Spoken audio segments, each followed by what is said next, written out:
Well, hi again. It's Shel Phillips, your compliance guy, bringing you some light into the dark corners of cybersecurity. We've been talking about CMMC and compliance to that framework, but today I want to talk about where to start with a cybersecurity program, and it applies to any of the frameworks. It applies as easily to CMMC as it does to HIPAA, CGIS, ITAR, CIS 18, and so on. So this is an approach that you can take no matter what cybersecurity program that you want to involve yourself in and protect yourself with. So we're going to start today, and I'm going to show you a diagram. Let me share my screen. So let me tell you a story. I'll illustrate this by comparing it to, let's say you bought a home in a fairly nice neighborhood, and you want to protect a very valuable stamp collection that you have. You like to keep it at home. You're not going to keep it in a bank vault, but you want to keep it at home. But you've heard that there's been some burglaries in the neighborhood. So you want to protect that stamp collection. And so where would you start?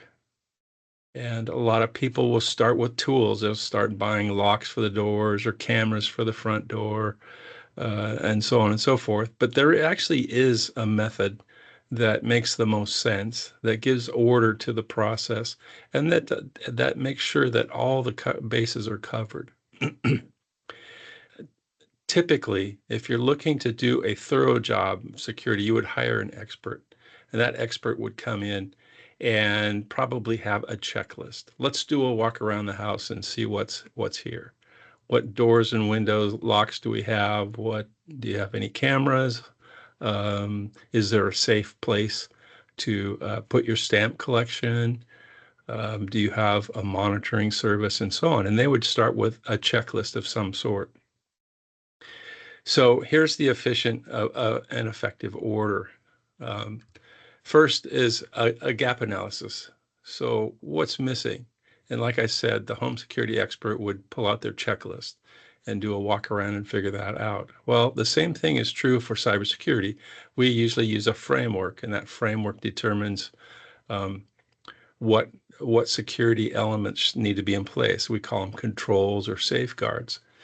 And typically, we would walk around the client's environment and see what tools, what procedures, what policies, what written documentation is in place to actually meet the requirements of the framework. So that's kind of step one, doing a gap analysis. The second step is a matter of gathering the locks for the house, the cameras, the Ring doorbell, find the security service that's going to monitor, and so on. In the home example, for compliance and IT, license alignment is really important. For example, if you take the Microsoft security stack, there are certain levels of licensing that give you the maximum amount of security options. And so you would align those. You would also look at your applications to make sure that they comply to the framework, whatever it might be, and go through that process. It's fairly quick usually to determine whether you have the right parts and pieces together. So that would be the gathering of the tools, if you will. The next step then is to go ahead and fortify the house. You would install the locks, install the cameras, sign up for this monitoring service, make sure that everything's working, configure it properly. Same thing's true for cybersecurity. You harden the environment. So go down the checklist, set all the policies, access, identification, so on and so forth, so that the maximum security is there to protect the data. So it's similar to actually installing all the locks. The fourth step then would be to move the piece that you want to secure into the environment. So you would take your stamp collection, put it into the safe that was installed in a secure room, and make sure that it's tucked in. Well, same thing with cybersecurity. You move data that you're trying to protect into an enclave, a vault, some structure, whether it's a folder structure, secure VLAN, uh, something like that to protect the data. And so you would migrate the data into that environment. And finally, once all the pieces are in place, then you would actually document, make a checklist of how you're going to walk through the house at night to make sure all the locks are secure, make sure that the cameras are working, and make sure that everything is as secure as it can be.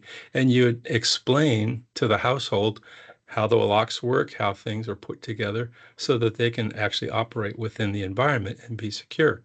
Same thing is true for cybersecurity. There's a system security plan, SSP. There are policies and procedures that are put together in document form. There are checklists of risk assessment procedures that are documented. That whole piece, that's the compliance piece, and that's the last. Once you've identified the structure, what it's supposed to look like, then you actually document the plan and train the users and how to use the secure environment. So that's where you start, rather than running out to buy some camera that you saw on Amazon or that somebody told you about. There is a strategy, there's an approach. And when it comes to CMMC, same thing is true. We start with the framework. We match up the technology and the procedures to make sure that we're not missing anything. We make sure that licensing is in place. We fortify or harden the environment, configure everything so that it's secure. We move the data into that secure environment, and then we document fully how the environment works and how to use it and how to actually review it periodically to make sure that all the pieces are in place. So that's my story. Putting a cybersecurity program together is much like securing your home. I hope that makes some sense, and that'll give you a place to start.